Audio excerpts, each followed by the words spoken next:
mogoče je bilo opaziti, da so paradižniki posajeni na malo drugačen način, in sicer so posajeni v tele potopljene lonce.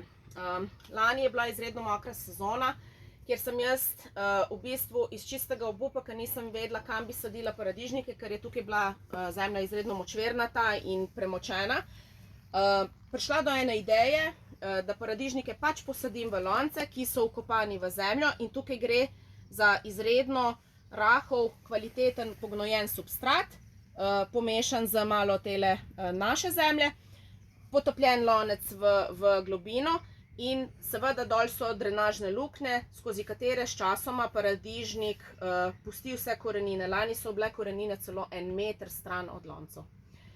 Stvar se izredno dobro obnese, saj sem lani tukaj v tem rastlinjaku na 55 rastlinah imela kar 414 kg paradižnika. Tako da priporočam za probat. Jaz letos sicer testiram tukaj in v domačem rastlinjaku, kjer sem imela slabo sezono lani, da vidim, če bo res kakšen efekt, pol pa vsekakor lahko priporočam za naprej.